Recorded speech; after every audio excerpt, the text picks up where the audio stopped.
I never really understood what made a mother good until I started comparing mine to the ones I saw around me. When I was a kid, I thought all moms were like mine, sharp-tongued, unpredictable, quick to lash out and just as quick to demand a hug afterward. But as I got older, and I watched the way my friends' moms fussed over them, how they packed lunches with little notes, or showed up at school events without making a scene, I realized something was wrong in our house. My mother, Lorraine, was different, and not in a way you'd want to brag about. We lived in a low-income neighborhood in upstate New York, the kind of place where houses leaned sideways from years of neglect, where dogs barked all night, and where people sat out on porches with cigarettes and cheap beer, arguing about football or politics. It wasn't glamorous, but it was home. From the outside, our house looked ordinary. Peeling paint, 2 steps missing on the porch, the smell of fried food seeping out the windows. But inside it was chaos. Lorraine ruled the house like a dictator. She didn't just want control, she wanted worship. If you made her laugh, she loved you. If you made her wait or contradicted her or, God forbid, embarrassed her in front of someone, she'd unleash hell. Don't look at me like that, she'd snap if I so much as blinked the wrong way. You think you're better than me? Huh? You little smart-ass. It was exhausting. By the time I turned 11, I'd figured out the safest way to survive was to stay quiet, stay useful, and stay invisible when I could. But then came February of 2009. It was a Tuesday afternoon, the kind where the sky looks bruised purple and gray and you can smell snow coming even though the forecast swears it won't. School had just let out, and I was walking home with my backpack straps cutting into my shoulders. Normally the walk was maybe 8 minutes, 10 if I dragged my feet. But that day, I never made it home. Or at least, not in the way I should have. When I came around the corner onto our street, I noticed Mom's boyfriend, Rick, leaning against his beat-up Chevy in the driveway. He was smoking, squinting like the sun was too bright, even though it was late afternoon. "About time," he called when he saw me. His voice was like gravel, always rough, like someone who'd yelled too much in life. I hesitated because Rick wasn't supposed to be there. He usually worked late or claimed he did. "Your mom's looking for you," he said, flicking ash onto the pavement. "She's in the mood. Don't keep her waiting." That made my stomach twist. When Lorraine was in the mood, it usually meant yelling, throwing things, slamming doors. I nodded and walked up the steps, my sneakers crunching against salt scattered to melt the ice. Inside, the house was dim. The curtains were drawn, the TV was on low, and Mom was sitting at the kitchen table with her arms folded.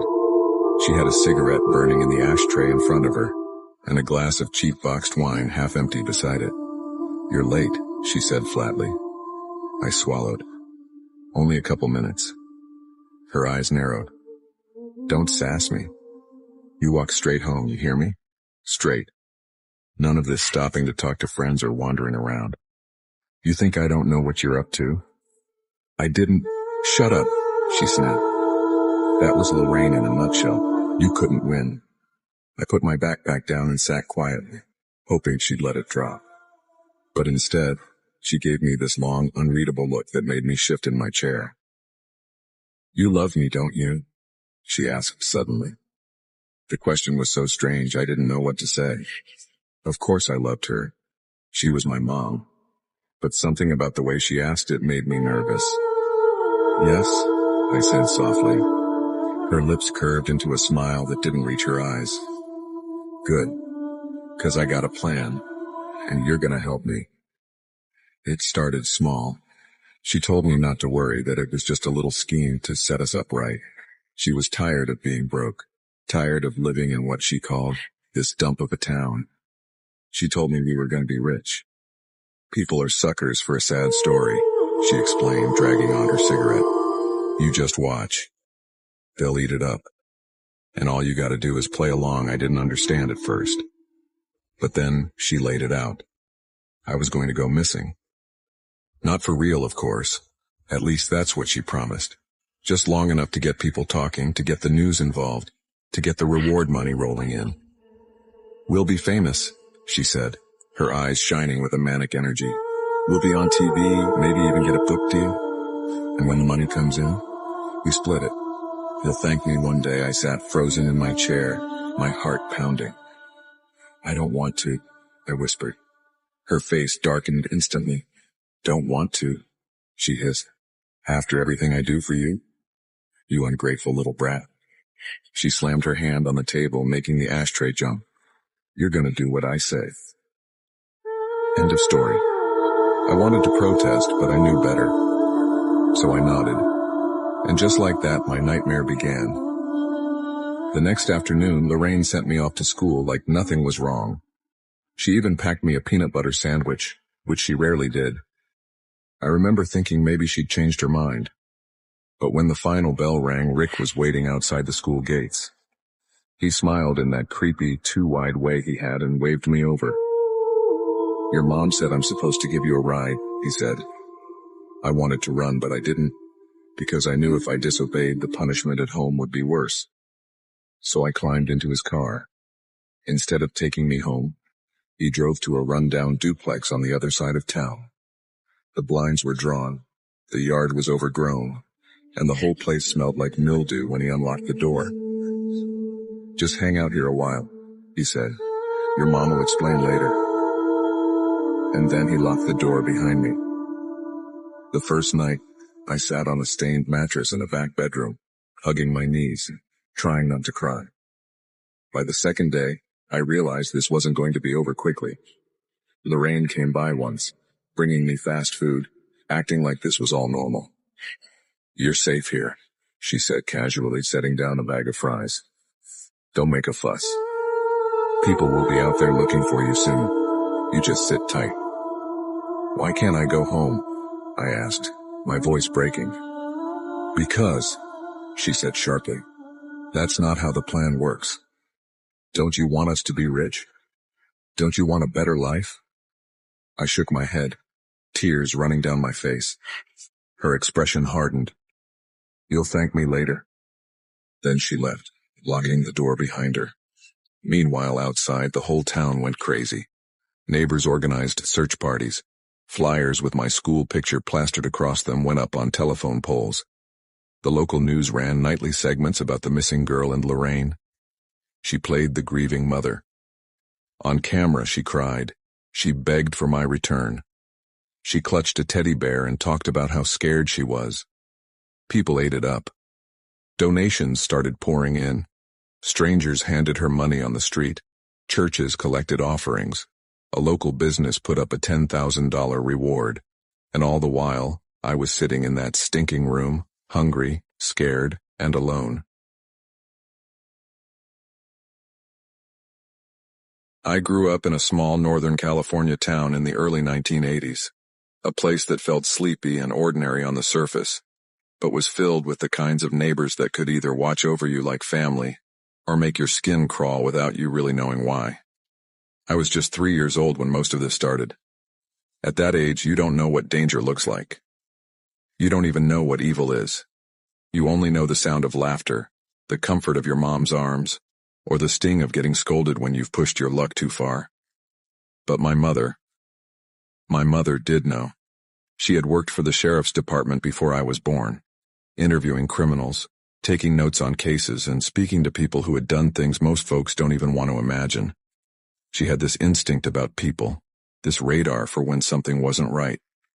That radar saved me.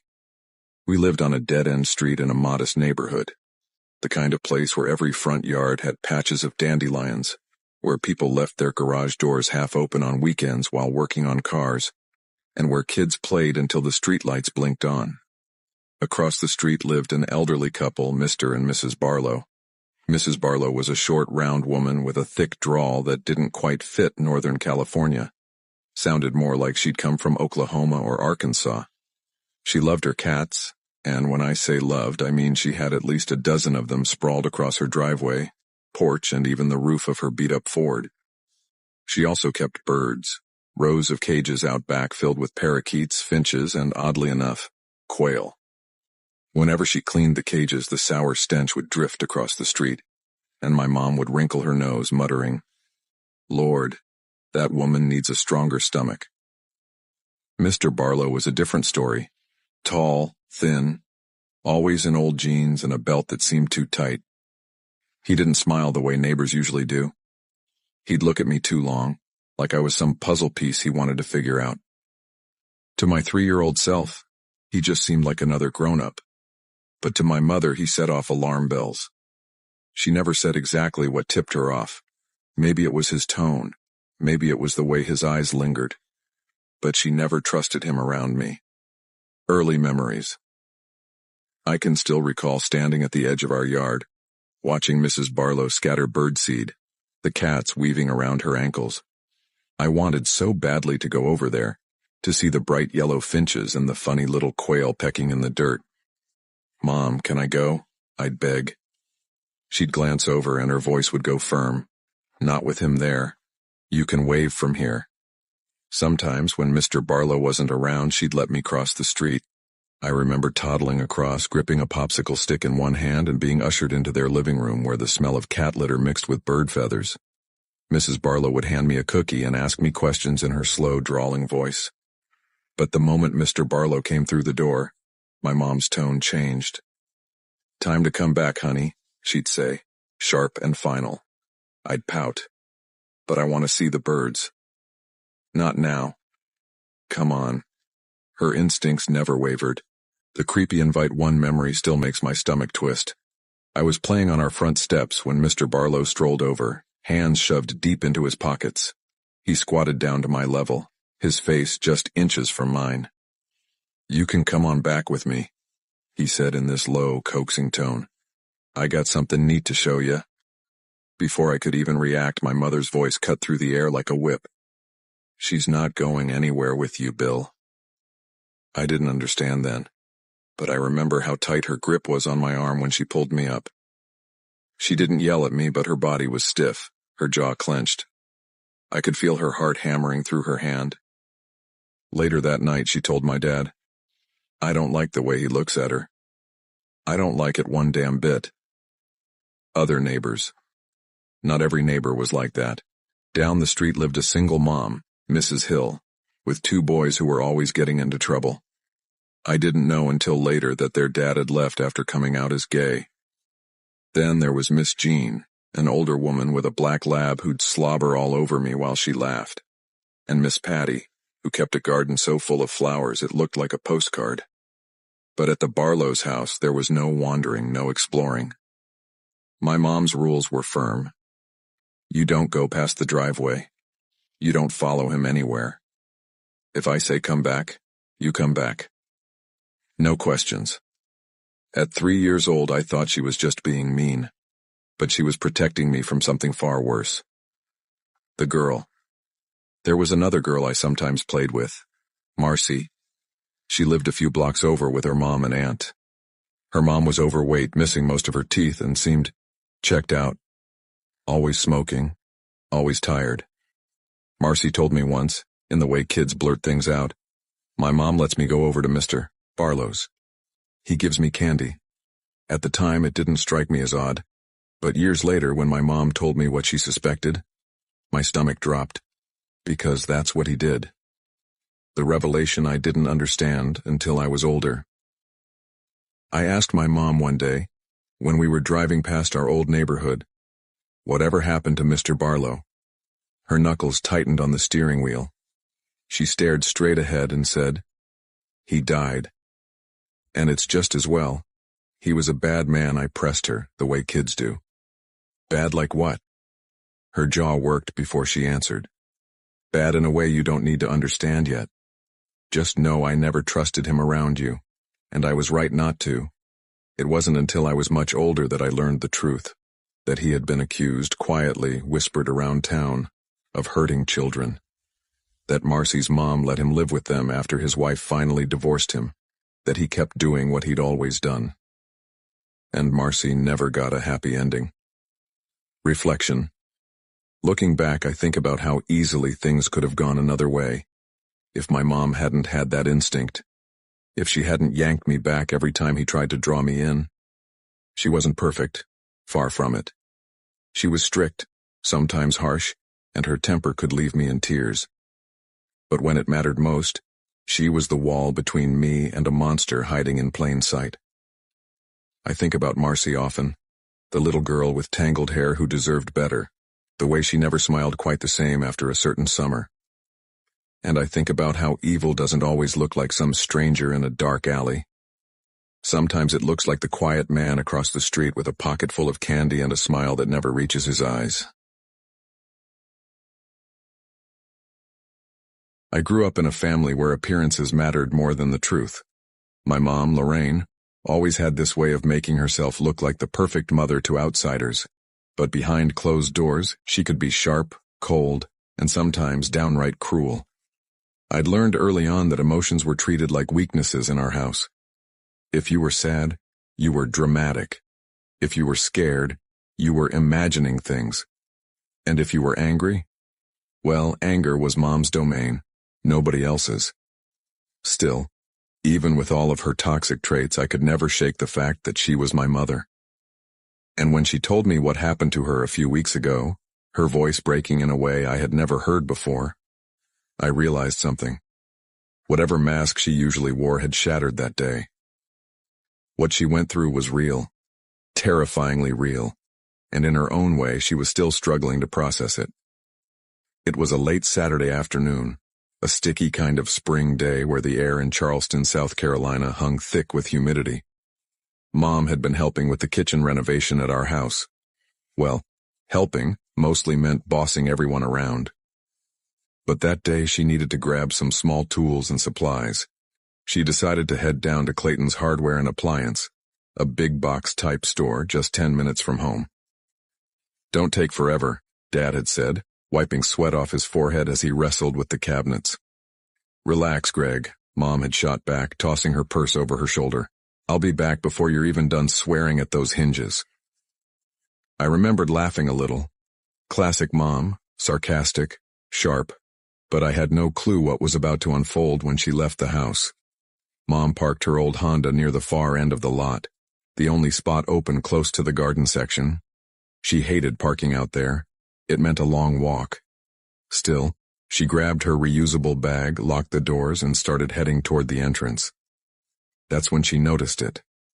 Footsteps behind her, a little too close. At first, she brushed it off. "It's just somebody rushing inside, no big deal," she told herself.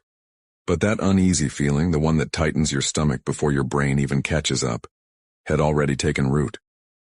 Once she got through the automatic doors, she made her way toward the tool aisle. She could still feel eyes on her. "Ma'am, can I help you find something?" A young employee in a green apron smiled as she passed. "Oh, I'm fine, thanks," Mom replied politely, her eyes flicking sideways. That's when she saw him. A man. Mid-50s, maybe. Scruffy beard, greasy gray hair sticking out from under a ball cap. His clothes looked like they'd been slept in for a week. Jeans stiff with dirt, a faded plaid shirt. But it wasn't the clothes that made her uneasy. It was his face. Wide-eyed. Too intent. Mom told me later. It wasn't just that he looked homeless or whatever. It was the way he looked at me. Like I wasn't a person, just something he wanted. She turned down an aisle, pretending to look at drill bits. From the corner of her eye, she saw him pause at the end of the row, standing there. Watching. Her throat tightened. "All right, Lorraine. Don't lose it," she muttered under her breath. She decided to test it. She went 2 aisles over, pretending to check out sandpaper. Within a minute, there he was again. Same distance, same stare. She picked up her pace, weaving through the store, doubling back a few times. Each time, he followed. Finally, she whispered to herself, "Nope, I'm not doing this." She headed straight toward the service desk. "Excuse me," she said quickly to the young clerk at the counter, a red-headed girl barely out of high school. "There's a man who's been following me around the store. He's over there." Mom pointed discreetly, but when she looked, the man had suddenly turned and walked away. The clerk frowned. "Do you want me to call a manager? We can keep an eye out." Mom sighed, feeling silly. "Maybe I'm overreacting, but yes, please. Just Have someone watch. The girl nodded. Of course, ma'am. You're not overreacting. Mom forced a smile and thanked her. She lingered in the store another 15 minutes, deliberately taking her time, checking her phone, glancing around. Nothing. No sign of him. By the time she checked out, she felt better. Maybe she had imagined it. Maybe the guy was just wandering. But as she pushed her cart through the sliding doors, the hot evening air wrapping around her, that feeling returned. Worse than before. Mom was maybe 10 steps outside the store when her gut screamed. She turned her head slightly, and there he was. The same man. Standing near the sidewalk, pretending to look at a row of grills on display. Only, he wasn't looking at the grills. He was looking at her. Mom's heart jumped into her throat. She quickened her pace, gripping her keys tight in her hand. She still had at least 200 yards to reach her car, parked far out near the garden section. She began walking faster. So did he. Every time she sped up, he matched it. Every time she slowed, he slowed. His footsteps stayed just far enough back to blend in, but close enough that she could feel his presence pressing on her spine. Jesus, Jesus, help me, she whispered under her breath. By the time she reached the halfway mark, she swore she could hear him breathing. Mom debated whether to scream, to sprint, or to swing her keys like a weapon. Her fingers trembled. Just as the panic peaked, headlights swept across the lot. A white pickup truck turned down her row. Mom didn't think. She just reacted. She threw her arms in the air and waved. Hey! Hey! The truck slowed. The driver, a middle-aged man with sunglasses propped on his head, rolled down the window. Ma'am, you all right? The man following Mom froze. For the first time, he looked caught. He turned on his heel and walked quickly away, disappearing between two rows of cars. Mom nearly collapsed with relief. She hurried toward the truck. Thank God, she gasped. That man, he was following me. He was right behind me. The driver glanced past her, eyes narrowing. Yeah, I saw him. He was way too close. You did the right thing flagging me down. Her hands shook as she clutched her cart. He was gonna grab me. I could feel it. The driver's face was grim. Ma'am, you don't know how lucky you are. There was a woman snatched in the same area last month. Still hasn't been found. Her stomach dropped. Oh my God. Go ahead and get in your car, the man urged. I'll wait here till you drive off. She nodded quickly, tears stinging her eyes. She shoved the cart aside, unlocked her Honda and climbed in. The whole time her hands wouldn't stop shaking. She locked the doors, started the engine, and drove away as fast as she could. When she got home, Dad was still cursing at the cabinets, completely oblivious. You were gone forever, he said, without looking up. Mom just stood there, pale and trembling. Greg, I almost didn't come back. He looked up, startled. What are you talking about? Her voice cracked. Some man followed me. All through the store out to the lot. He was right on me. If that truck hadn't pulled up. Dad dropped the screwdriver. For once, he didn't argue or roll his eyes. He just grabbed her by the shoulders and pulled her close. I overheard everything from the hallway, and for the first time in my life, I heard my mother cry. Not angry tears, not manipulative tears, but raw, terrified sobs. Since that night, Mom refuses to shop alone. If Dad can't go, she won't go. She still talks about the way that man's footsteps matched hers, the way he blended just enough to seem harmless but close enough to strike. She's still Mom, still toxic in plenty of ways, still sharp-tongued, still controlling. But I can see the shadow of that day on her face, and I can't help but think, if that truck had been 5 seconds later, if the driver hadn't been paying attention, if Mom hadn't waved her arms, I might be telling this story very differently. Because sometimes evil doesn't wear a mask. Sometimes it's just a man in a dirty shirt, waiting for the right moment. And sometimes the only thing standing between life and death is whether a stranger decides to slow their truck. I grew up in a church-going family in upstate New York. Sundays were never optional in our house. Rain or shine, sick or healthy, the Parkers were in a pew by 10:30 a.m., sharp. My dad, Richard, wore the same navy blazer every week, crisp white shirt and red tie. My mom, Linda, sat beside him, her Bible clutched neatly on her lap, smiling at the neighbors and humming along to the hymns. My little sister Emily and I would fidget in our pressed clothes, whispering jokes to each other until Dad's glare silenced us. It wasn't a bad childhood. In fact, most people would have called it privileged. Dad was a vice president at a mid-tier software company in Albany. The dot-com boom had been very good to him. He cashed in stock options at just the right time, which meant we lived comfortably in a colonial-style house with a big yard and 2 cars in the driveway. Mom never had to work a day in her life. But never had to work isn't quite right. She worked plenty. She cooked, she cleaned, she kept the whole household afloat. More than that, she was there. All the time. Mom was the kind of woman who woke up at 6 a.m. to pack our lunches with little handwritten notes inside. She baked cookies on Fridays, decorated the house every holiday, and never missed a single school concert or soccer game. My friends envied me. I heard it all the time. Man, I wish my mom was like yours. And I believed them. I believed we had it good. The only crack in the picture-perfect facade was Dad. Don't get me wrong. He wasn't physically abusive or the kind of guy who flew into drunken rages. He was the opposite. Cold, calculated, buttoned up to the point of obsession. His shoes were polished every night, his shirts ironed to razor edges, his desk at home sterile and spotless.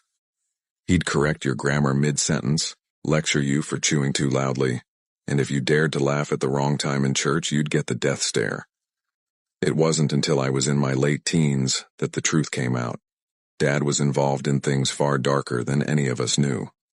I won't dredge up every detail, but the day he was arrested, everything shattered. The trial was all over the local papers. Reporters camped outside our house. Neighbors whispered. The betrayal cut deep. I was stunned.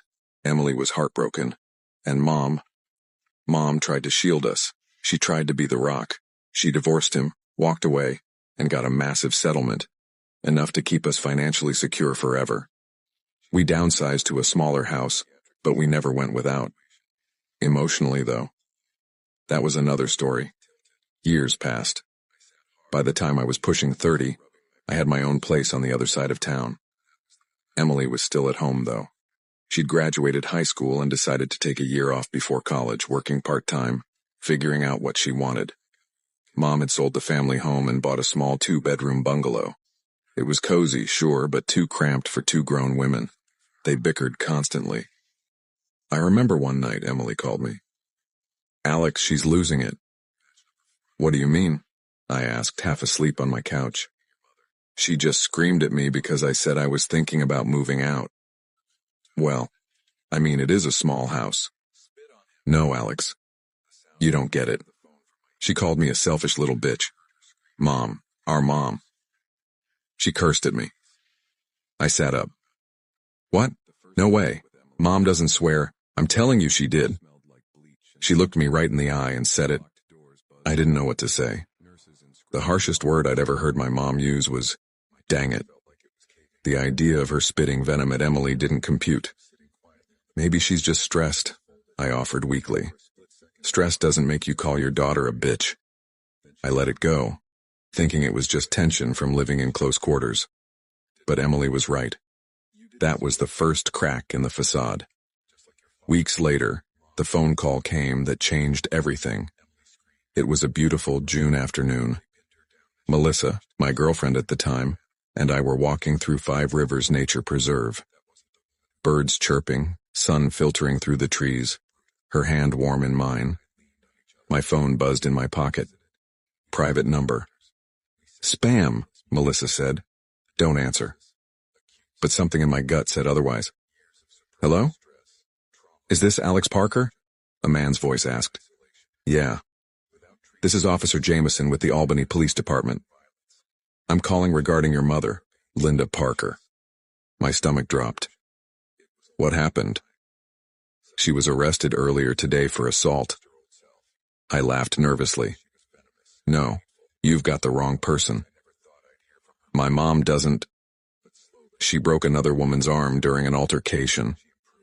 When we attempted to detain her, she assaulted one of our officers. I froze. My brain rejected the words. No, that's not possible. My mom doesn't even. He calmly listed her name, address, physical description. Every detail matched. What do I do? Bail? Lawyer? Sir, your mother has been remanded under the New York State mental hygiene law. She's being transferred to a secure psychiatric facility for evaluation. Bail does not apply. The world tilted. I sat hard on a bench, Melissa rubbing my back as I struggled to breathe. That was the moment everything changed. A week later, the hospital let her call. Alex? Mom? Oh my God, are you okay? Do you need anything? I've been so worried. Her voice was eerily calm.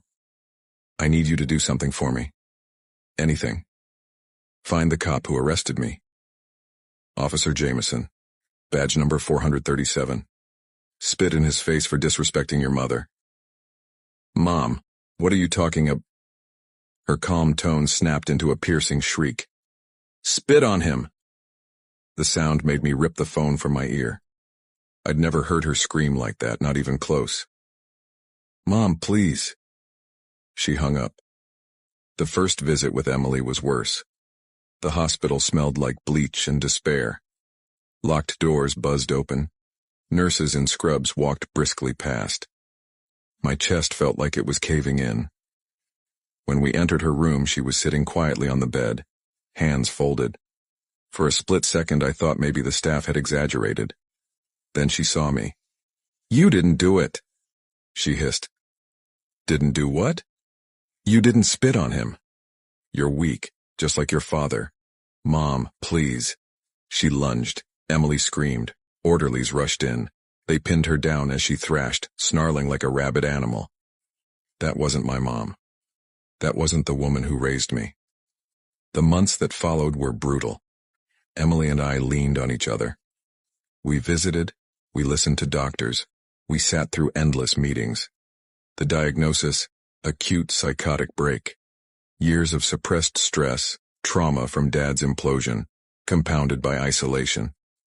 Without treatment, she'd spiraled into paranoia and violence. Medication, therapy, patience. That was the prescription. It was a long climb.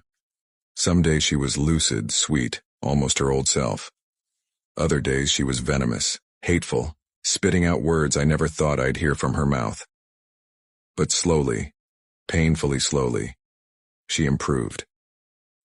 One day, nearly a year later, I visited her and she smiled at me. A real smile. The kind that lit up her face the way it used to when she pulled cookies out of the oven. I cried. She'll never be exactly the same. None of us will. But she came back. And that's the scariest part.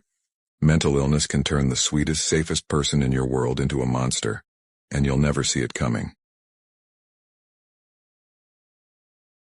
I never thought I'd be the kind of person to tell this story. When people talk about childhood horror, they usually mean the kind that came from scary movies or shadows in the closet. But mine was different.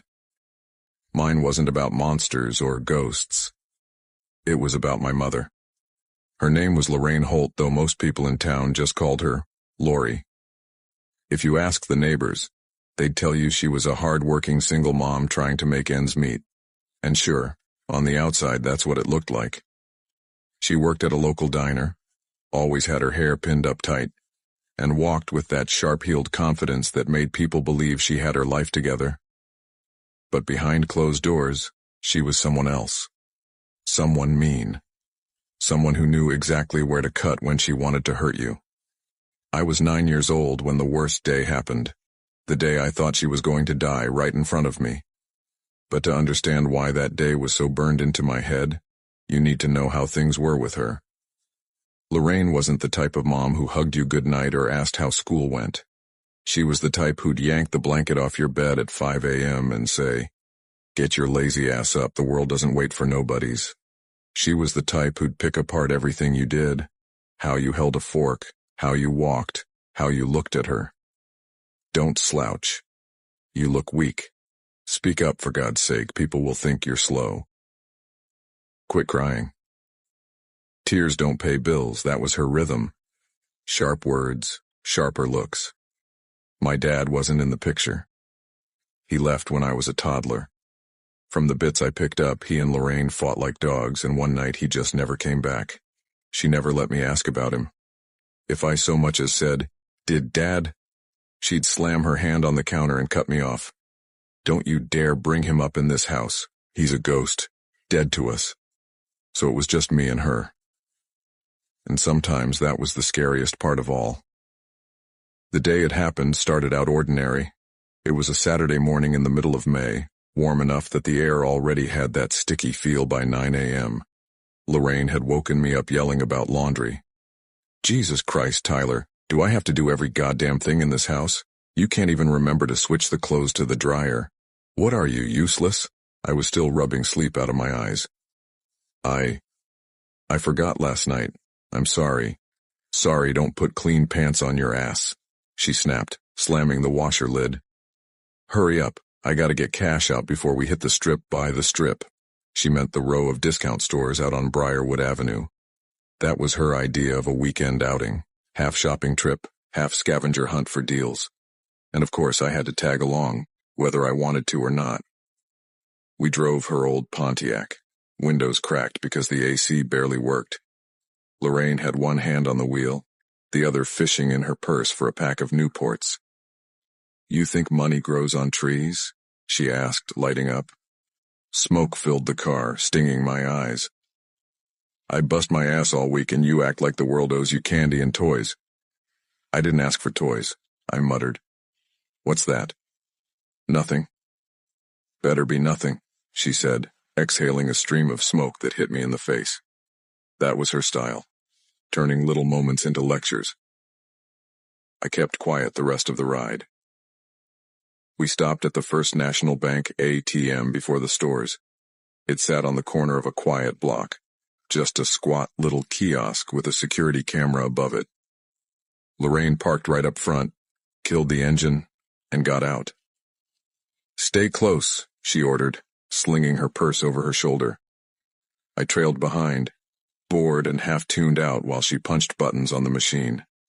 The sun was beating down, and I was tracing shapes in the dust with my sneaker when something caught my eye. Just a few steps away, at the edge of the sidewalk where the bank wall turned a sharp corner, I saw it. A face.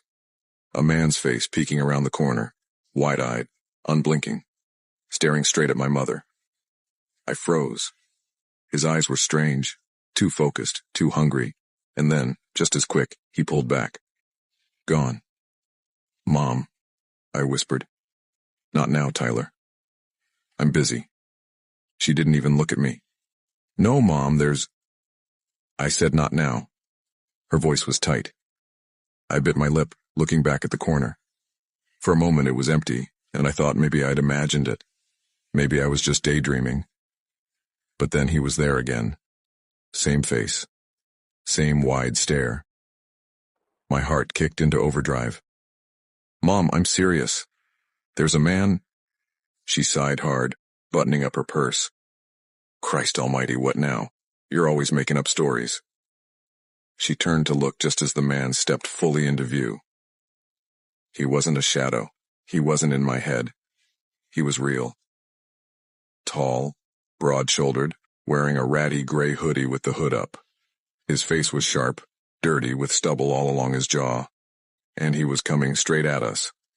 Lorraine's eyes widened for a split second, fear flashing across her face like lightning. But she didn't even have time to move.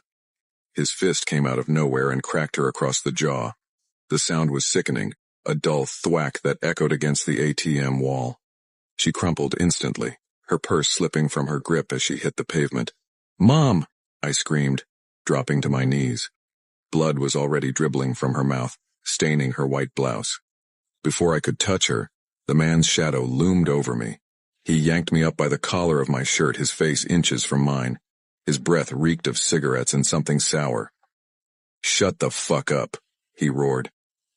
I froze, tears streaming down my face, my whole body shaking. He let me go, snatched up my mom's purse, and just walked off. Not ran. Walked. Like he'd just bought a cup of coffee. I knelt by Lorraine, screaming her name. Mom! Mom, wake up! Her eyes were closed, her chest rising and falling in these awful, ragged gasps that sounded like snoring. Only it wasn't snoring. It was something wrong. Something broken. Help! I cried to the empty street. Somebody help! What happened after is mostly a blur. A woman in a blue dress ran over, crouched down beside us, telling me, "It's okay, honey, she's breathing." Another man called 911. Sirens came. Strangers circled around, their voices overlapping. Too many words I couldn't make sense of. All I knew was that my mom wasn't moving. And for the first time in my life, I wasn't scared of her. I was scared for her. She survived. Somehow. By that evening, she was home again with a swollen jaw and a few stitches. She never talked about it, not once. But me? I never forgot the look in her eyes right before he hit her. That flicker of raw fear. Because for once Lorraine Holt wasn't the one in control. And even though she lived, that day burned into me forever. Some kids are haunted by monsters under their beds. I was haunted by the sound of my mother hitting the pavement. I never thought becoming a mother the second time would shake me to my core. I was 31 when I found out I was pregnant again. My husband, Ryan, nearly cried when I told him. Our daughter, Lila, who had just turned 5, was over the moon at first, hugging my belly, asking if the baby could hear her, saying she couldn't wait to teach him how to be nice. We lived in a small 2-bedroom house on the outskirts of Eugene, Oregon. It was cozy, old but warm, with creaky floorboards and a front porch that smelled like cedar after it rained. We had a cat named Mittens, a scruffy gray rescue who'd been with us since before Lila was born. She adored that cat, slept with him, fed him treats when she thought we weren't watching, even tried to dress him up in her doll's clothes. Mittens tolerated it barely. But about a week before my due date, Mittens started acting strange, hiding under the bed, refusing food, meowing in that low, gut-deep way animals do when something's wrong. The vet said it was a nasty internal infection, something that had spread too far. He was suffering. I remember holding Lila in my arms at the clinic while Ryan did what had to be done. She didn't cry until she saw me cry. That night, she slept in our bed, her small hand clutching my arm. "Mommy," she whispered into the dark. "He's not going to wake up anymore, right?" I said no. "Then where did he go?" I told her I didn't know for sure, but maybe somewhere warm. Somewhere where cats could nap forever. The next morning she seemed okay. Kids bounce back faster than we expect, I guess. Over breakfast she said, "It's okay, Mommy. When the baby comes, we can get a new kitty. One that likes pink ribbons." Ryan chuckled, relieved, and promised her we'd get one as soon as things calmed down. She nodded, satisfied. That's how life goes with kids' grief one day, pancakes and giggles the next. Then, a week later, our son Eli was born. The labor was quick, messy, emotional. Ryan was right there holding my hand through every scream. Lila was staying with my sister during it all, and when she finally came to the hospital to meet her baby brother, she looked serious, almost solemn. She peered into the bundle in my arms and said softly, "He's really small." "Yeah," Ryan said, smiling. "He's still getting used to the world." She tilted her head. "He doesn't look ready." We laughed, but I remember the tone in her voice. It wasn't mocking or cute.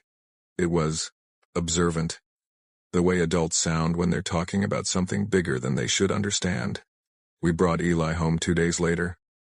Those first few weeks were a blur of sleepless nights and baby cries. Lila adjusted fast, though. She'd bring me diapers, sing lullabies to him, even shush me if I walked too loudly while he was sleeping. Then one afternoon, while I was nursing him in the living room, Lila came up to me with her usual matter-of-fact tone. "Mommy," she asked, "is Charlie going to die like Mittens did?" It threw me off so bad I laughed at first, thinking she'd just mixed up the names. "Sweetheart, who's Charlie?" She pointed at Eli. "Your brother's name is Eli, baby." She frowned. "No. I call him Charlie. That's his name where he came from." I froze. "Where he came from?" I repeated. She shrugged. "Before he came here. You know, before you brought him home." I tried to brush it off, told her gently that his name was Eli and that everyone, yes, eventually dies, but not for a long, long time. Lila's eyes lit up like I'd said the most wonderful thing. "Good," she said, smiling. "Then I can keep him longer this time." I didn't know what to say. I chalked it up to grief, confusion, kids blending things together in their heads. But that night, while rocking Eli back to sleep, I couldn't shake her words. Keep him longer this time. The next few months passed without much weirdness. I was exhausted, juggling 2 kids, postpartum hormones, and the endless laundry that somehow doubled overnight. Lila seemed to adore Eli, always wanting to feed him, tickle his feet, or sit beside him during naps. Then one morning, when Eli was about 6 months old, I woke to the sound of him laughing from his crib. I smiled until I realized Lila's voice was in there too. I peeked in quietly and froze. She was standing over him, whispering something I couldn't make out. Her tone was low, rhythmic, almost like a lullaby. "What are you saying, honey?" I asked, forcing a smile. She looked up. "I'm talking to Charlie." There it was again, that name. "His name is Eli," I said gently, lifting him from the crib. She just smiled and said, "He doesn't mind." After that, she stopped calling him Eli completely. To her, he was Charlie. She'd even correct Ryan and me if we slipped up. One night, Ryan joked, "Maybe Charlie was her imaginary friend and now she thinks he's the baby." I laughed, but deep down, I didn't find it funny. Something about it didn't feel imaginary. When Eli turned 6, the weirdness got worse. He was bright, kind, but quiet. He'd sit in his room and draw for hours, mostly dark scribbles, shapes that didn't make sense, circles within circles. Lila was 11 by then, and though they were close, I caught her whispering to him sometimes in the same strange, hushed tone from years ago. Then, one evening, while I was folding laundry, Eli sat down beside me and asked, "Mom, can you see things through the black circles in my eyes?" I smiled faintly, thinking it was just one of his odd questions. "No, honey. I can't see through your pupils." He looked unsatisfied. "But you can see what I see, right? Like, in my head?" I stopped folding. "What do you mean?" He tilted his head. "You said when I was a baby, you always knew when I was crying. You said you could feel it, so I thought maybe you can still feel what's inside me." I stared at him, unsure whether to laugh or call a therapist. "No, sweetheart," I said carefully. "I can't see inside your head. Only you can."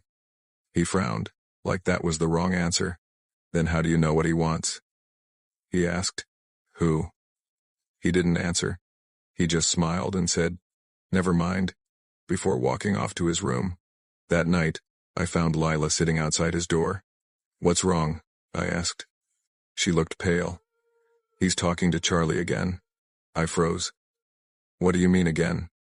She looked down. "He says Charlie lives behind his eyes. He said, when he sleeps, Charlie gets to look out." I felt my chest go tight. "Lila, who is Charlie?" Her eyes welled up. "He's the baby I had before Eli came. He didn't make it. He was mine first." My throat closed up. "What are you talking about?" But she just started crying, shaking, saying she didn't want Charlie to come back because he's different now. Ryan brushed it off as overactive imagination. But over the next few weeks, Eli started saying things that made it impossible to ignore.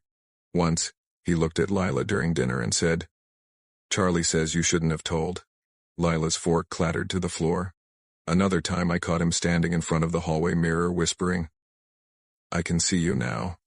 After that, he refused to sleep unless his door was open, and every night, Lila would drag her blanket into the hall and sleep outside his room, as if guarding it. I took him to a child psychologist, a soft-spoken woman named Dr. Harmon.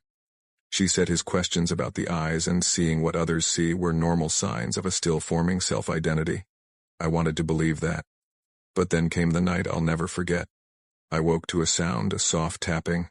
It was coming from the baby monitor we'd repurposed to listen for nightmares or calls for help. Except now, it wasn't picking up sound from Eli's room. It was static, interrupted by faint whispers. I turned up the volume. A boy's voice. She told. Now I can look. I rushed to Eli's room. The nightlight was on. Eli was sitting upright in bed, eyes open but completely black. No whites, just darkness. Lila was at the doorway, sobbing. "Mom," she choked out. "It's not him." I grabbed Eli, shaking him. "Eli, wake up." He blinked and just like that the blackness was gone. He started crying, terrified, asking what was wrong. Lila was inconsolable for days. She wouldn't go near him. Said she could still see Charlie looking through his eyes sometimes. We moved a few months later, hoping a change of scenery might help. But even now, years later, sometimes Eli still asks me strange things.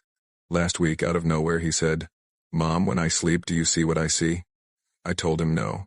He smiled softly, the same way Lila did all those years ago, and said, "Good. Then you won't have to see him." That night, I dreamed of a gray cat curled beside a crib. Its eyes were missing, just two black circles staring up at me. And from the crib, a small voice whispered, "You can keep me longer this time." I was 8 years old the first time I realized something was deeply wrong with my mother. Not in the usual sense. She wasn't drunk or violent or even particularly cruel. At least, not in ways people could see. She was the kind of person who made you question whether the problem was really her or if it was you. Subtle things, tones, glances, the way she'd say, "Are you sure that's what happened?" And after I told her something she didn't like. She didn't have to scream or hit to make me feel small. She had a way of rewriting memories until I doubted my own head. We lived in a small blue house in rural Ohio, just off a quiet road surrounded by fields that smelled like mud and gasoline after the rain. My dad worked the late shift at the paper mill, so most nights it was just me and Mom. She'd sit in her chair in the living room, chain-smoking menthols and watching her shows, barely looking up when I passed through. But the night the toy box came home, everything changed. Dad pulled into the driveway in his old Ford, headlights cutting through the thin fog that rolled in from the cornfields. I remember peeking out the window, my little palms pressed to the cold glass. He had this huge cardboard box in his arms, taped up and scuffed, like it had been sitting in someone's garage for years.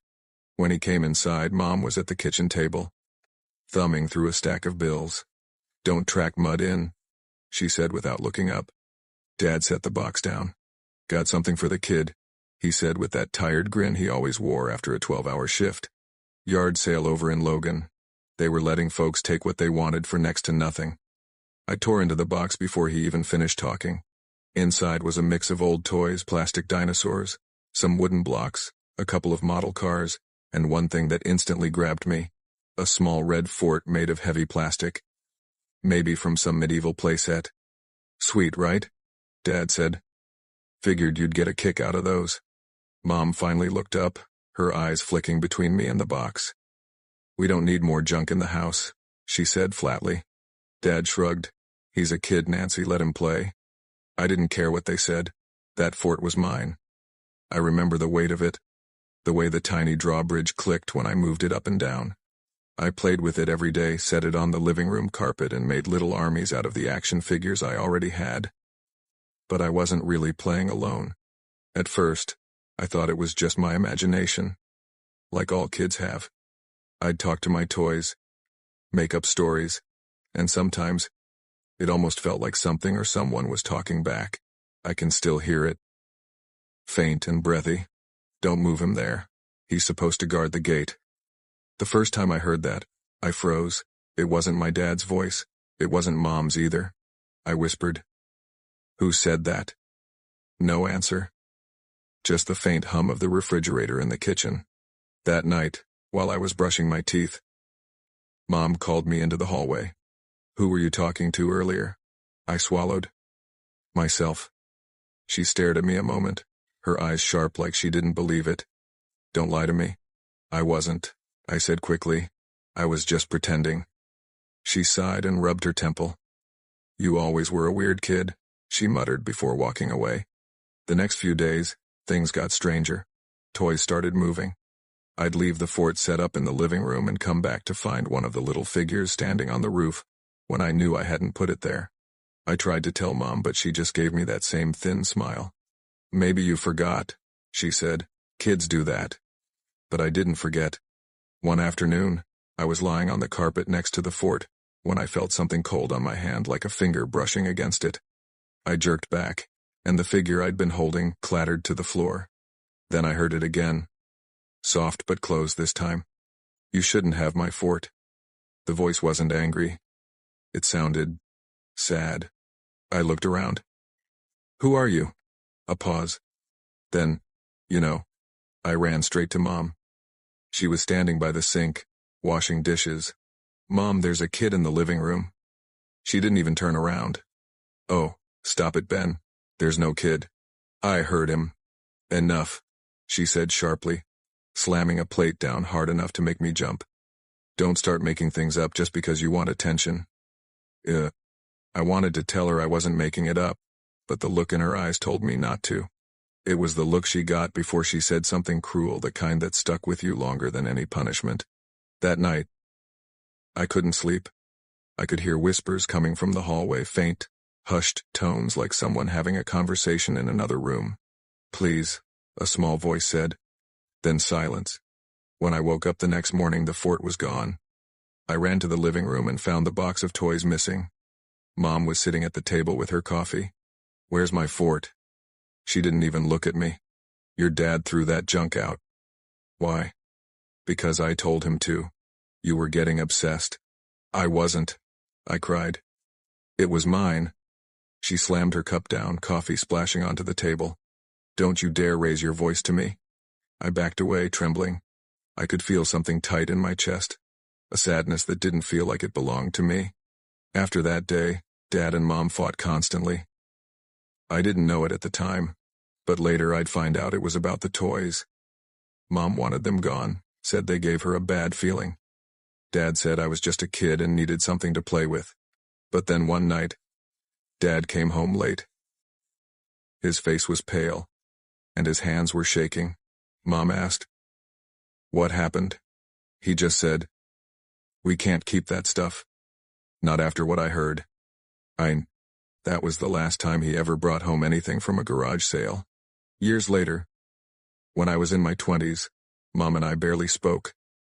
Dad had passed away from a heart attack when I was 16, and she moved into a small apartment in Columbus. I avoided her calls most of the time. When I did answer, it was the same guilt trips as always, how I never visited, how I didn't care about family anymore. Then, one night, she called me crying. I could count on one hand how many times I'd heard her cry. "Ben," she said between gasps, "I need to tell you something. About those toys. I hadn't thought about them in years." "What are you talking about?" She sniffled. "Your father lied to me. He said that box came from a yard sale, but he went back there later. He talked to the woman running it. She told him why they were selling everything so cheap." Her voice trembled. "The family who lived there before there was a murder. The husband shot his wife, her lover, and then their little boy, in his room, right next to where they found that toy box." For a moment, I couldn't speak. The static on the phone filled the silence between us. "That's why your father threw them out," she said. "He didn't want you playing with something that belonged to a dead kid." I didn't know what to say. Part of me wanted to laugh it off, to tell her ghosts weren't real, but something about her voice made me feel like I was 8 again, standing in that living room, listening to whispers no one else could hear. "Why are you telling me this now?" I asked quietly. She hesitated. "Because..." She took a deep breath. "Sometimes at night, I hear him too." I sat up. "What?" "The boy," she whispered. "He says he wants his fort back." I didn't sleep that night.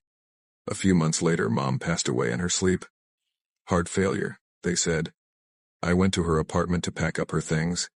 It was strange being there, so quiet, so sterile.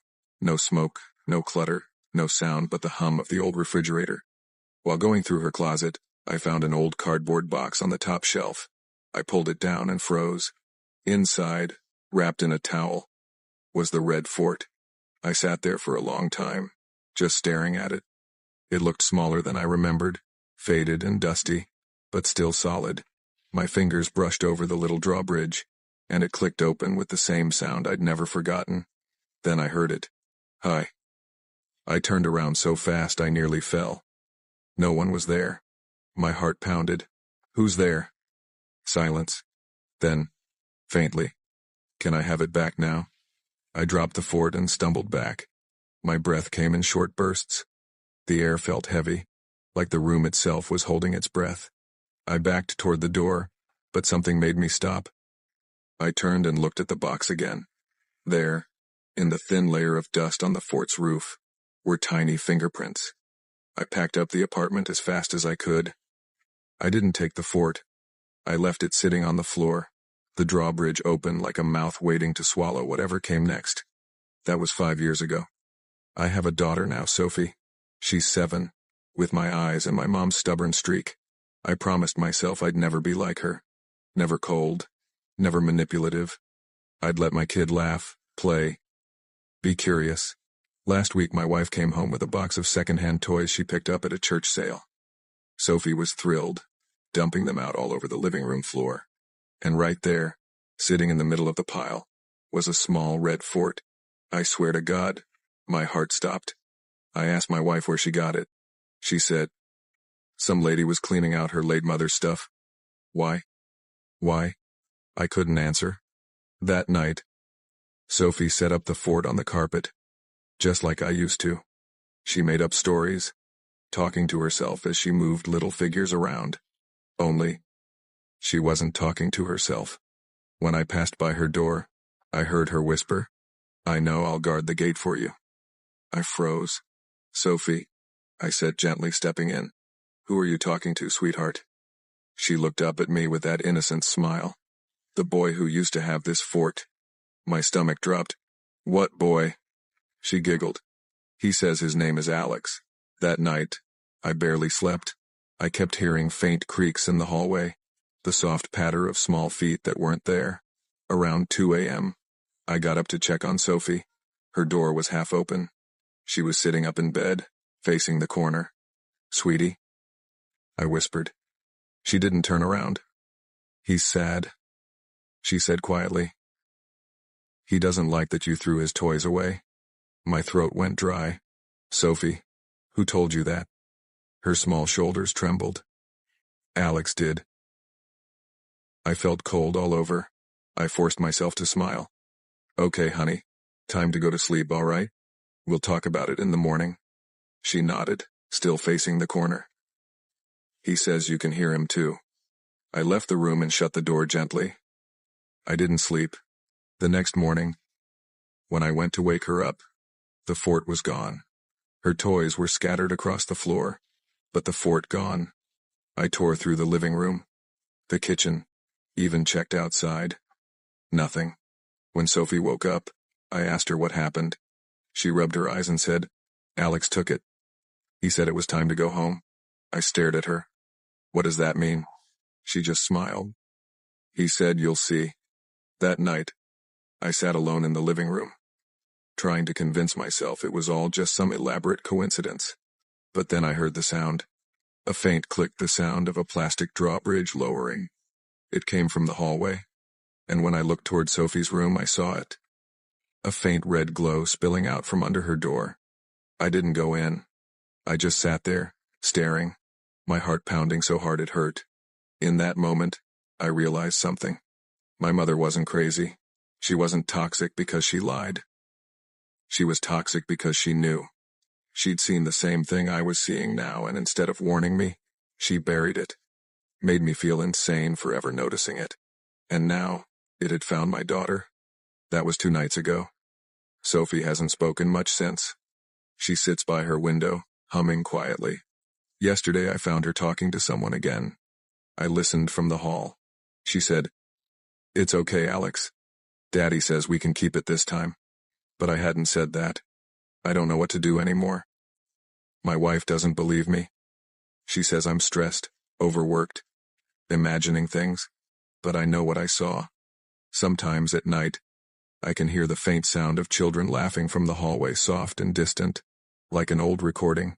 And every now and then, when I walk past Sophie's room, I swear I can hear a small voice whisper from the dark, "Thanks for giving it back."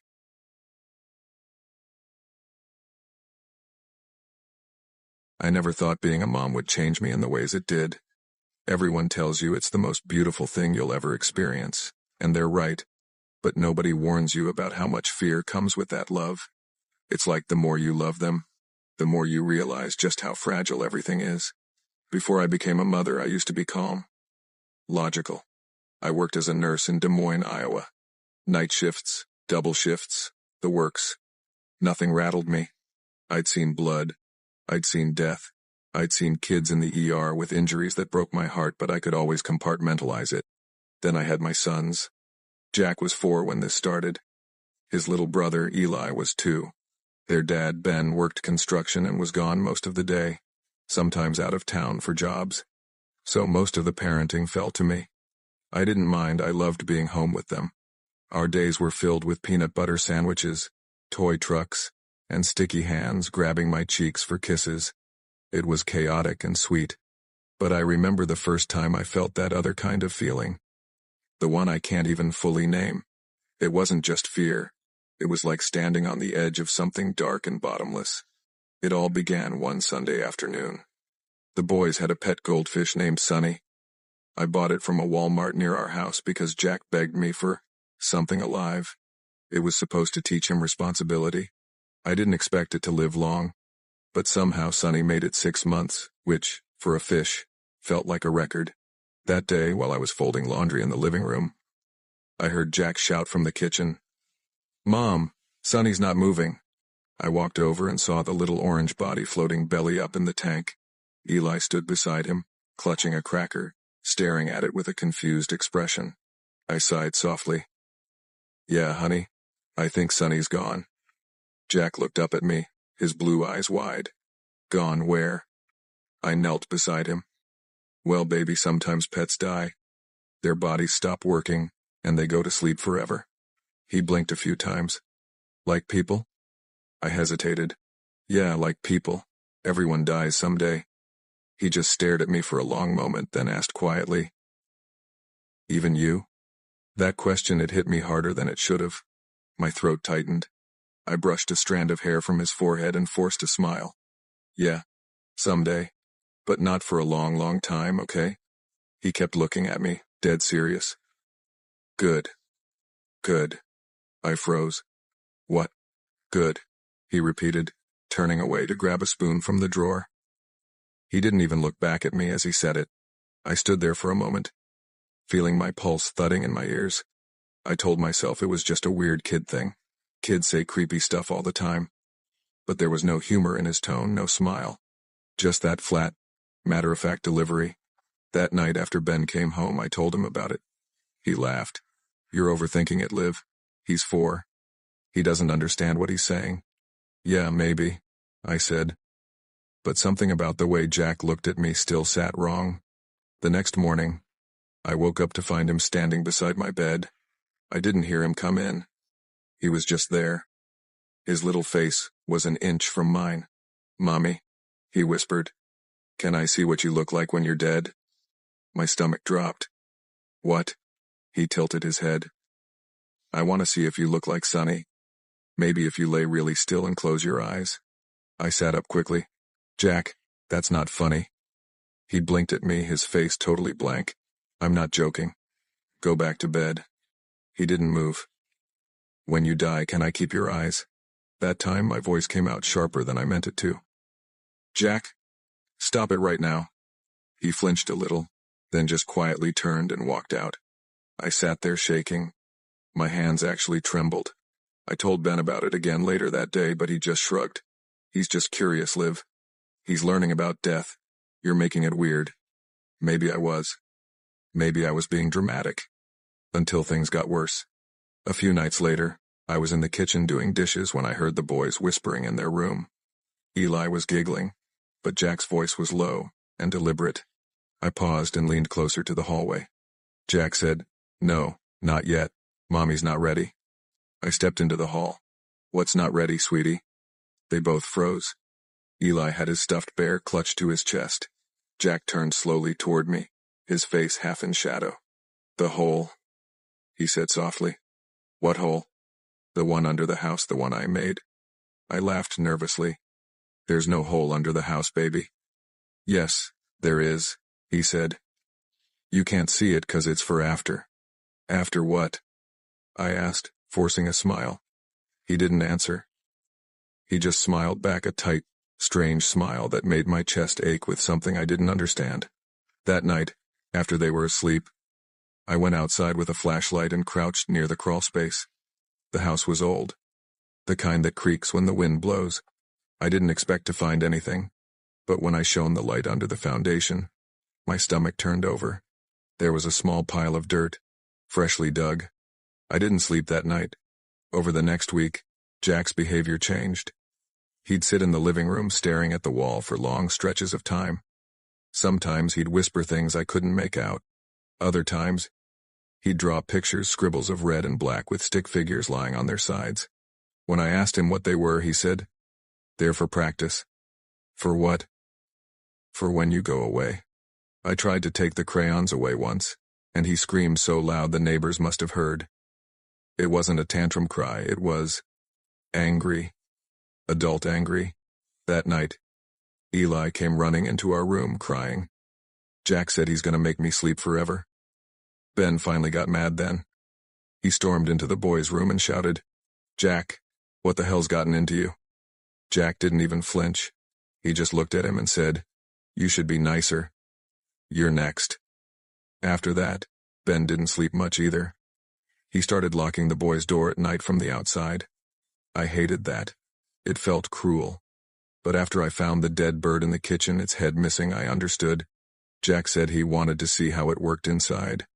We took him to a child psychologist. She said he was bright. Maybe too bright. "He's testing boundaries," she said. "Processing concepts of life and death." But no amount of therapy could explain the things that kept happening. One night, around 3 a.m., I woke up to the sound of the baby monitor hissing softly. Then I heard Jack's voice. "Don't worry, Mommy. I'll take care of it when you're done sleeping." I froze. The monitor wasn't in my room anymore. It was in his. When I crept to their door, it was open. Both boys were standing in the middle of the room. Jack was holding Eli's hand, whispering something in his ear. When he saw me, he smiled. "It's okay, Mommy." I made the hole bigger. That was it. I grabbed both kids and drove to my sister's house at 2:30 inches the morning. Ben came the next day, furious. "You can't just run off in the middle of the night." He's our son, but even he couldn't explain the whispering, the drawings, the hole. We moved 2 months later to a new house across town. New school, new everything. Jack seemed to calm down for a while. I thought maybe we were in the clear. Until last week. I was folding laundry in the living room when he came up behind me quietly. I didn't hear him until he spoke. "Hey, Mommy." "Yeah, honey?" He smiled, that same empty little smile. "You remember Sonny?" "Of course I do." His eyes brightened. "I figured it out. When people die, they go in the hole, right?" My stomach turned. "Jack, I think you're ready now," he said softly. Then he walked away, humming. Last night I found dirt on the kitchen floor, a trail of it, leading to the back door. I went outside with a flashlight again. The ground under the porch was dug up, deeper this time.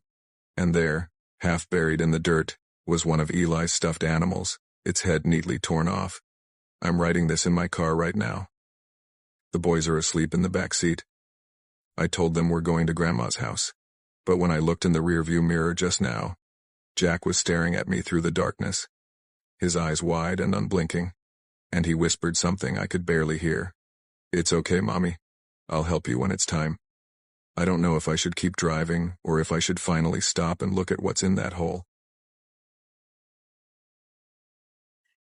I never thought a single evening could rewrite the way I looked at my wife at motherhood. even at myself. We lived in a quiet, mid-sized town in northern Indiana, the kind of place where people leave their porch lights on for the neighbors and every grocery clerk knows your name.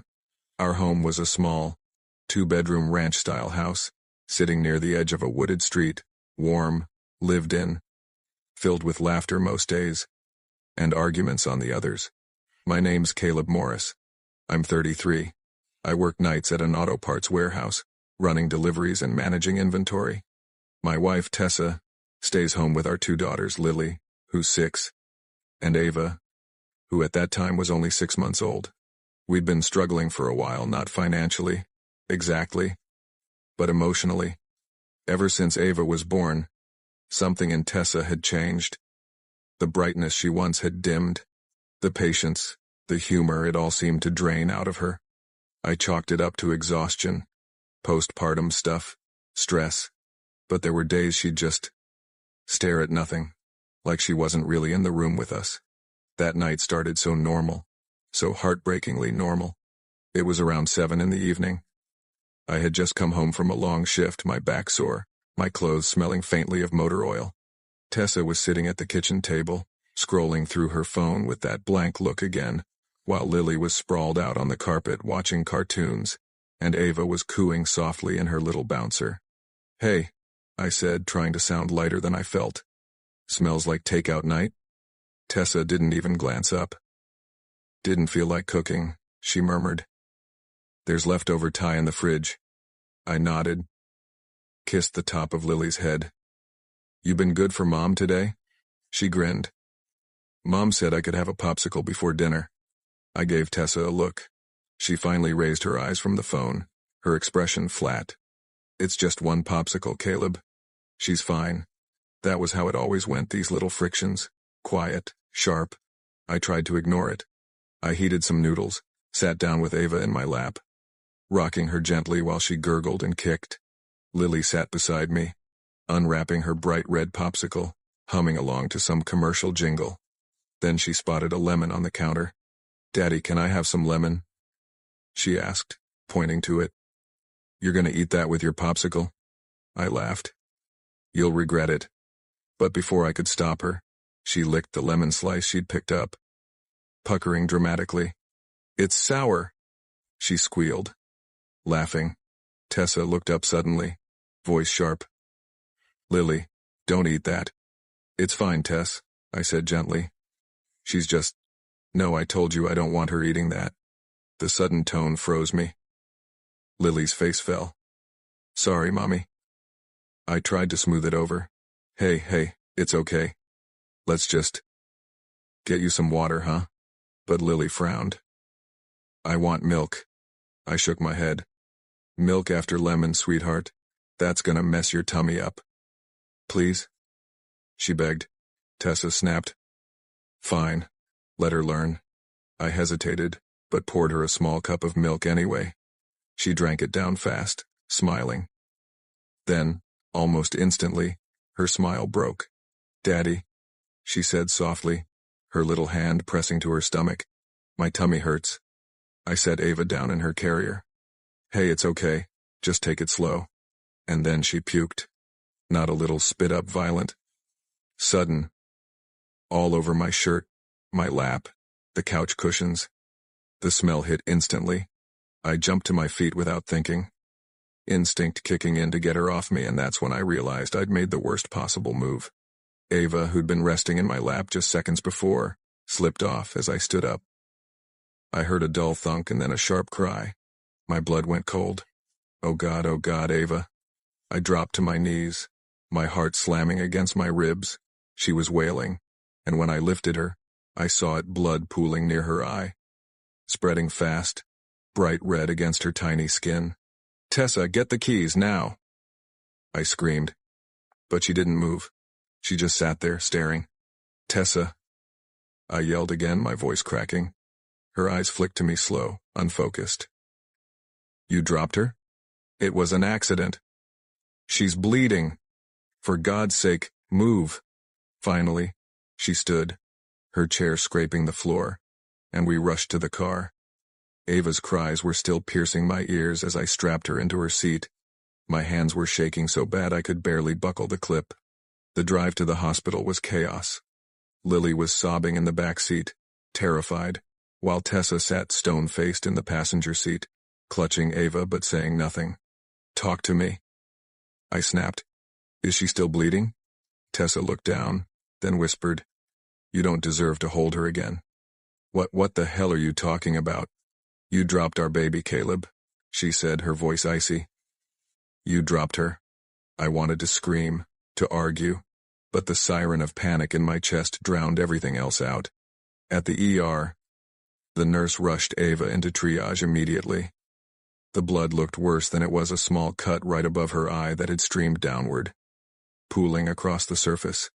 It had looked like her eye was bleeding. When the doctor told us she was fine, just needed a few stitches, my knees nearly gave out. I remember laughing half in relief, half in disbelief while Tessa just stood there, unmoving. "She's okay," I said, smiling at Tessa, waiting for some sign of shared relief. But she didn't smile. She didn't even look at me.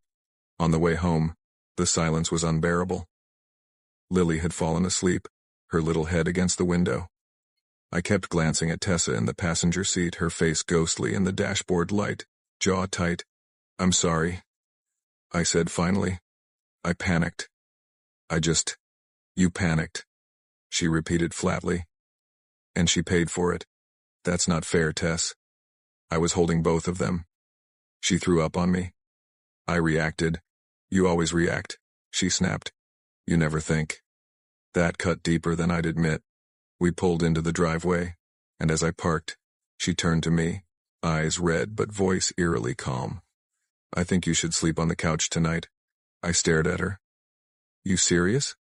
"I don't want you near her right now." I almost said something cruel, something I'd regret, but the exhaustion swallowed it. I just nodded, got out, and went inside quietly. That was the night everything really changed. In the days that followed, Tessa became distant in a different way, cold, controlled. She'd move through the house like a ghost, tending to the baby with mechanical precision but barely looking at me. Whenever I tried to help, she'd say, "I've got it." One night, I came home early and found her standing over Ava's crib, just staring down, whispering something I couldn't make out. "Tess?" She jerked upright, startled. "Don't sneak up on me like that."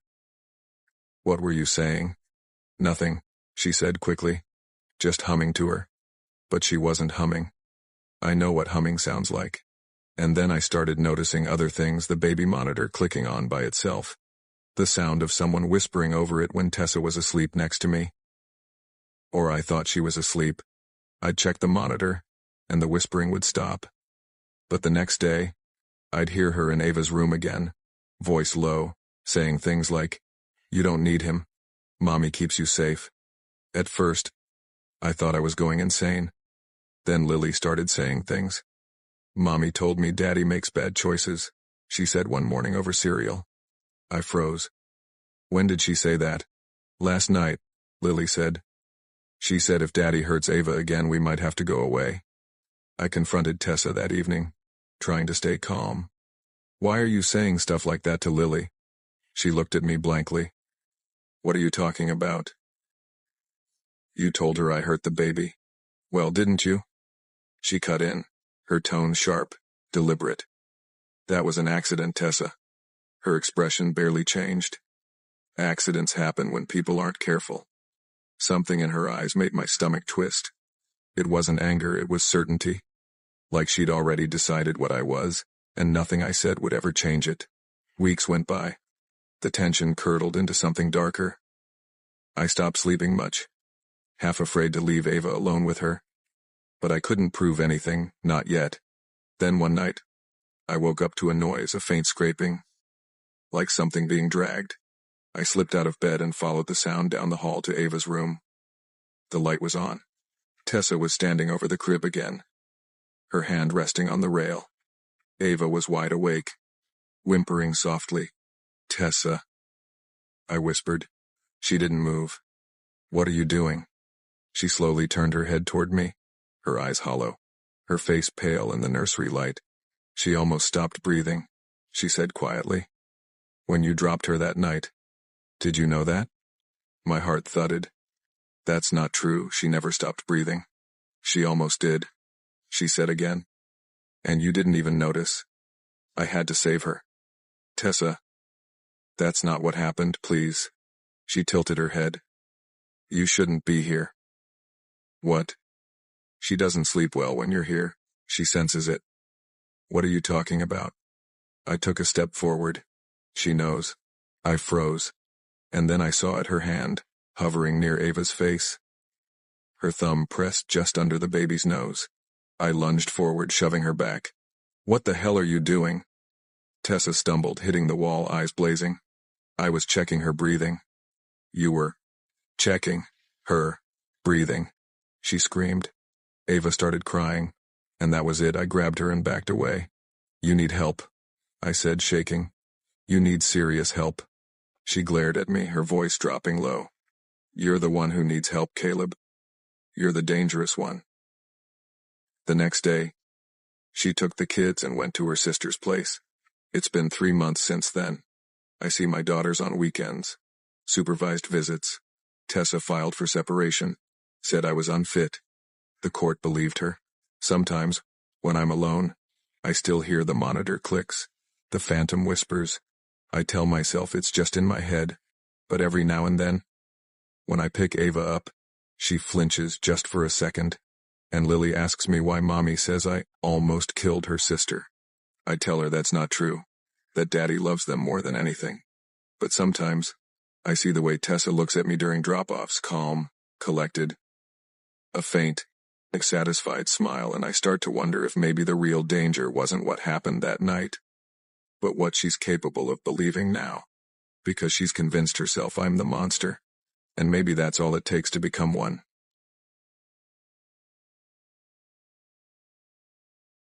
I always thought the smell of rain on asphalt would remind me of home.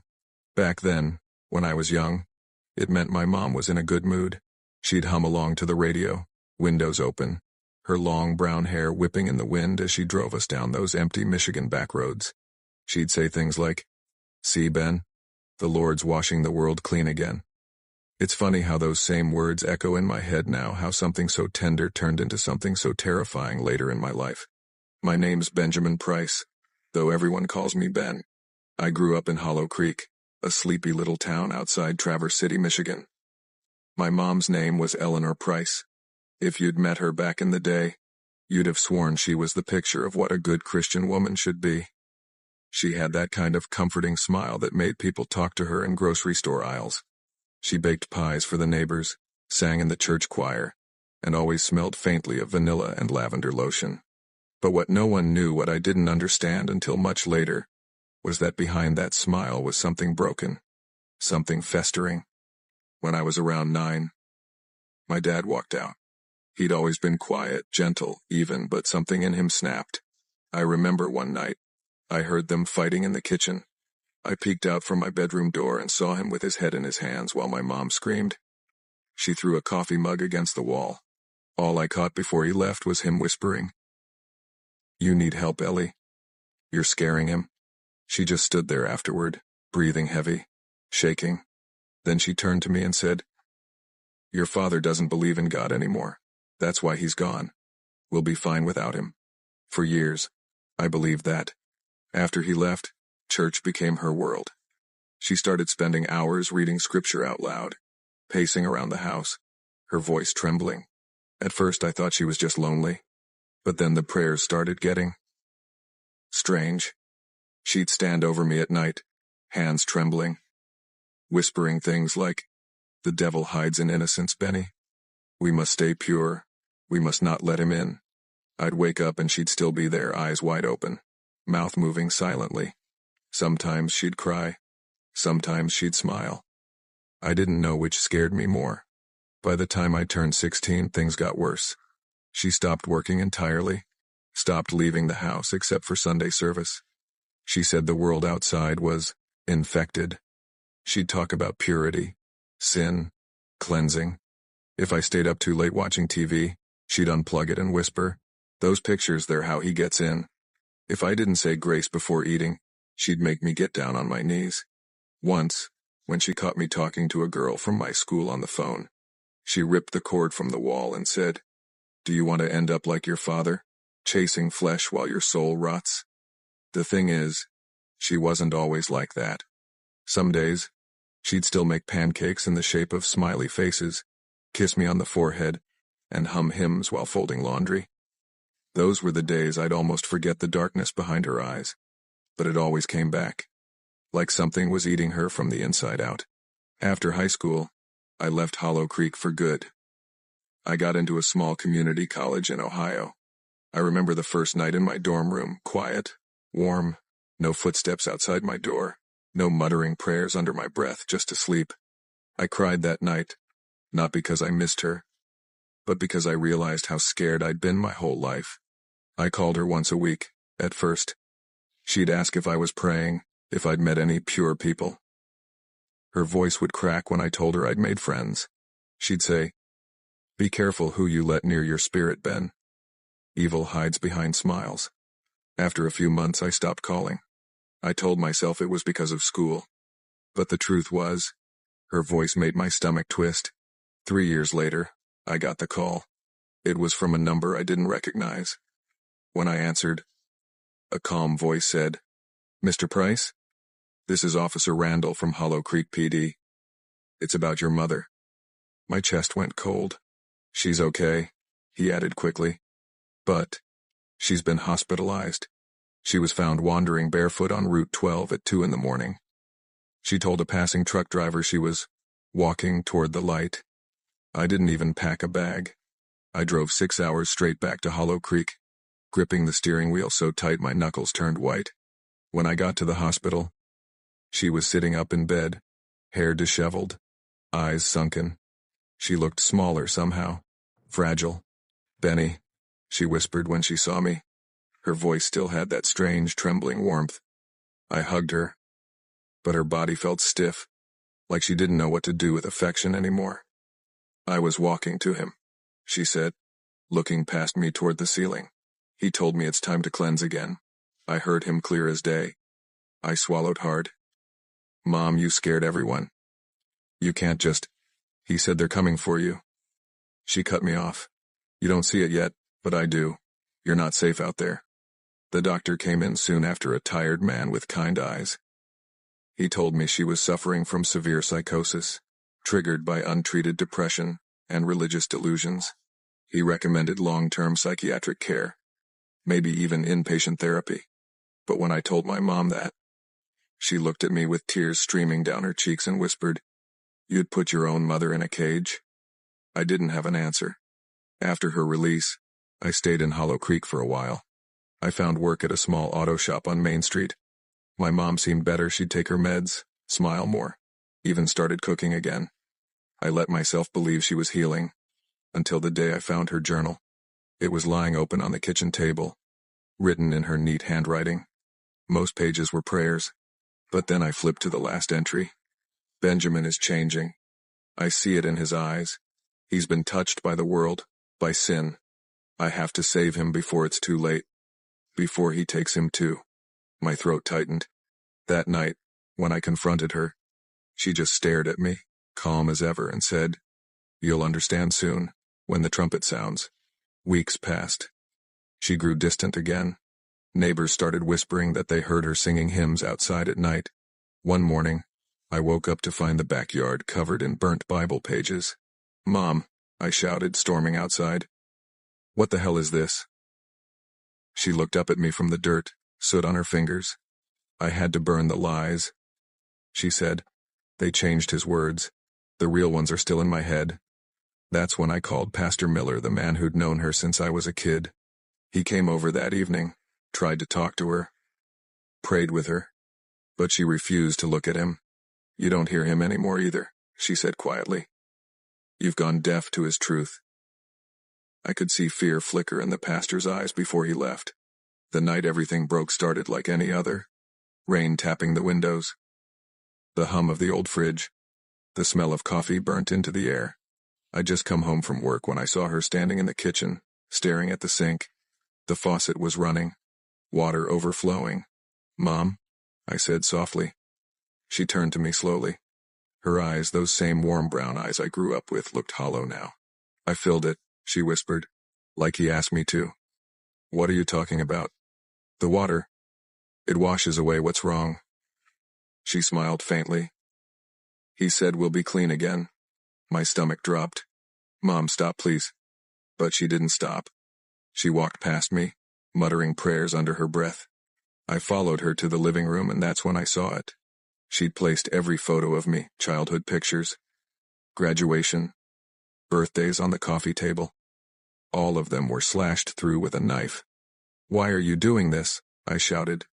She looked up at me, tears streaming down her face, and said, Because I love you, Benny. Because I can't let the devil keep you. One. I grabbed her shoulders. Mom, listen to me. You're sick. You need help. She slapped me hard across the face. For a second, the house went dead silent except for the ticking clock. I won't let him have you, she said through clenched teeth. I won't let him take what's mine. She rushed back toward the kitchen. I ran after her, but by the time I got there, she'd already filled the tub. The water was still running, steaming. She looked at me one last time and whispered, Don't fight it, he'll make it quick. Then she grabbed me by the arm and tried to shove me toward the tub. I pushed her off instinctively, harder than I meant to. Her head hit the counter with a sickening crack. She collapsed, blood running down her temple. I froze. For a moment, all I could hear was the sound of the water running. Mom? I whispered, dropping to my knees. She looked up at me weakly, blood pooling under her hair, and said, You can't stop him. Then her eyes rolled back. I called 911. My hands were shaking so badly I could barely dial. When the paramedics came, I just sat there on the kitchen floor, soaking wet, my mom's blood on my hands. She survived, but barely. They said she'd sustained a serious head injury, some brain swelling. She was declared legally incompetent and transferred to a psychiatric hospital in Lansing. I visited her twice. The first time, she didn't even recognize me. She sat there humming, her eyes darting around like she was seeing something I couldn't. The second time she looked right at me and smiled. You did it, Benny, she said. You kept us pure. That was the last time I saw her. It's been 6 years now. I live in Detroit, work as a mechanic. I've got a wife, a little girl. We don't talk about my mother much. My wife knows the short version, that she was sick, that I took care of her. But sometimes, late at night, when my daughter's asleep and the house is quiet, I catch myself hearing the sound of running water. I'll walk into the bathroom and find the faucet dripping, even though I know I turned it off. And once, just once, I swear I heard someone humming outside my daughter's room. It was that same old hymn my mom used to sing when it rained. I told myself it was just my imagination. But when I looked out the window, the street was empty, just the soft sound of rain on asphalt. And somehow, it still smelled like home.